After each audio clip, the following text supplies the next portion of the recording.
June 22nd of 2024.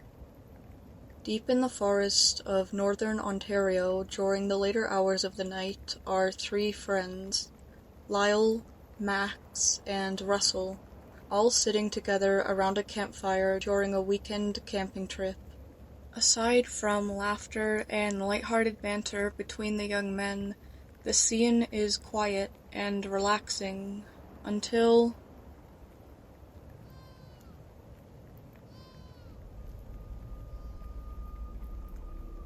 the sound of a deer fawn somewhere far out in the forest. Max and Russell don't pay much mind to the sound, but Lyall stands from his seat, seeming intrigued by the cry. With an eager smile on his face, he expresses the childish desire to find the fawn in hopes to rescue it if it needs help.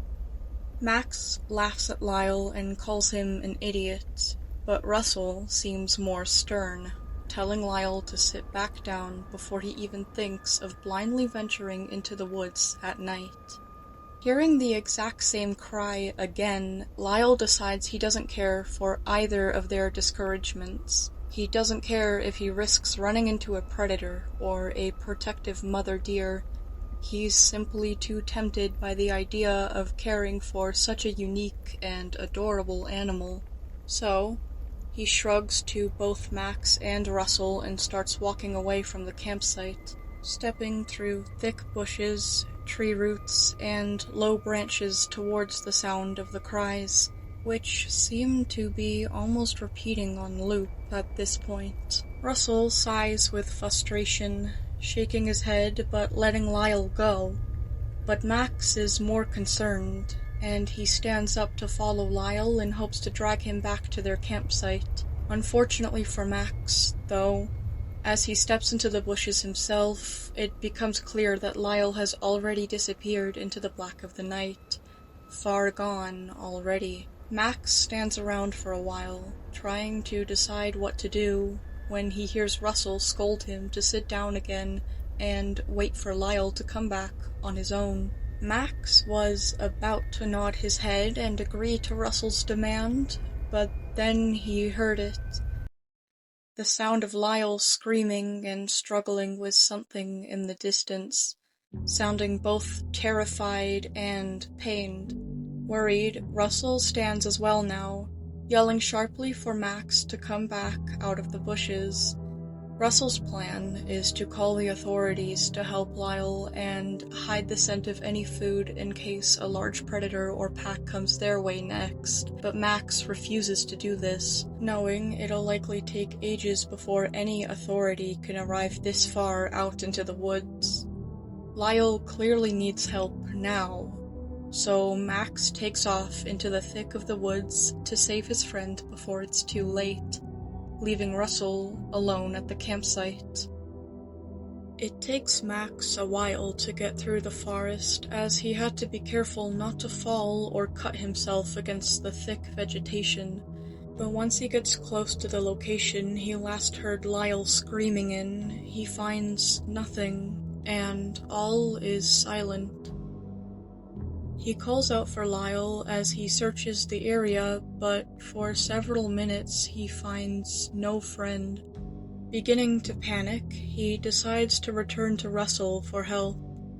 But before he can even turn around, he hears Lyall scream again.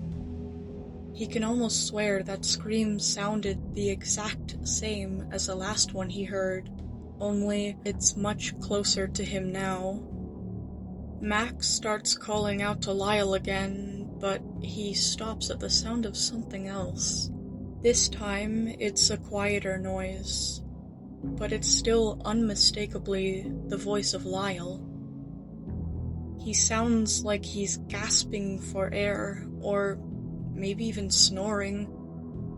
It's a strange kind of breathing, but it's definitely Lyall's voice, and he does not sound okay.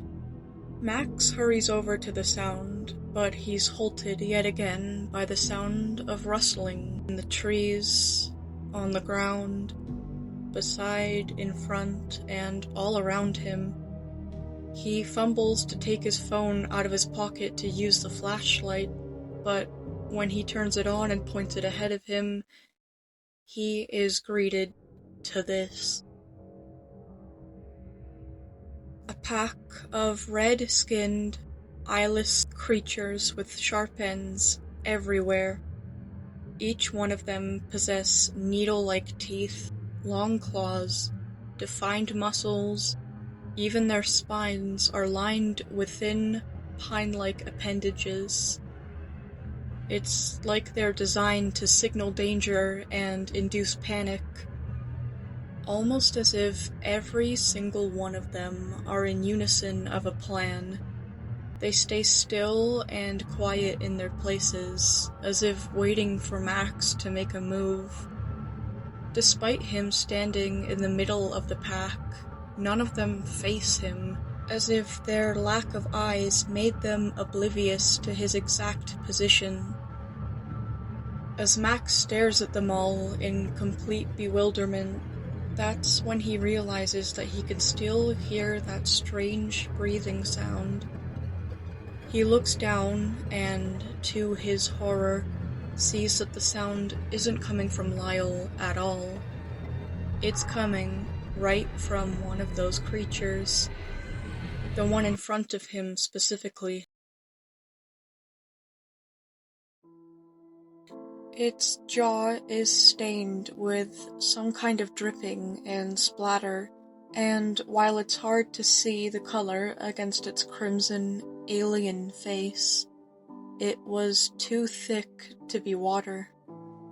Frozen in place, Max can only watch as the creature starts to retch and hack something up. Covered in saliva, it's hard to make out, but there, spat on the forest floor, is something that seems like a patch of fur. No, it's hair. That's when he sees a strip of skin attached with only a small line of hair and a hole beneath it, an eye socket, and an eyebrow. Max then realizes that the crimson monster had just heaved up a detached part of Lyall's facial skin and scalp, the sight sending dread and nausea into his system, and he feels his stomach drop. Terrified, Max screams and turns around to take off, careless of the cuts and scrapes that the forest bushes are making in his skin as he tries to brute force his way through them to escape. As he attempts to make his way to safety, Max begins to hear the scream of Lyall coming from seemingly all of those creatures now, and hearing those things mimic the grueling scream of Lyall being eaten alive over and over again makes him feel almost paralyzed and heavily disorientated, making it a struggle for him to breathe and keep running. Then he feels it. The entire weight of one of them that had pounced onto his back, making him cry out in shock and pain. The red beast is heavy enough to knock Max over, leaving him helpless as he hears the other monsters begin to catch up and start to fight over pieces of him. He tries to fight back against them, but his attempts are pathetically unhelpful. He starts to feel faint quickly as they swarm and attack him, giving him just the smallest benefit of not feeling the agony of the sharp piercing of their claws and teeth, the bone-crushing pressure of their jaws, and the popping sensation of his limbs being pulled off.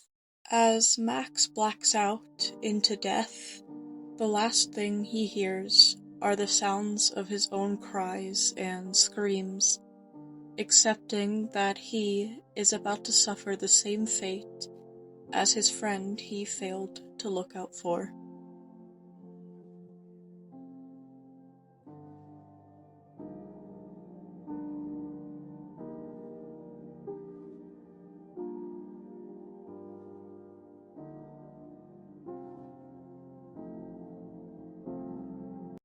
Okay, sorry if I sound a little bit different. I'm recording this days later, and I'm sick now. Anyways, I do have a few things to say. First off, thank you so much for watching this video. I want to apologize for the fact that this one doesn't really have, like, great editing or much to look at in general. This month has been pretty busy for me, and the illustrations for this one took me kind of ages, but I do promise that future videos will have more visual appeal as well as more depth as stories.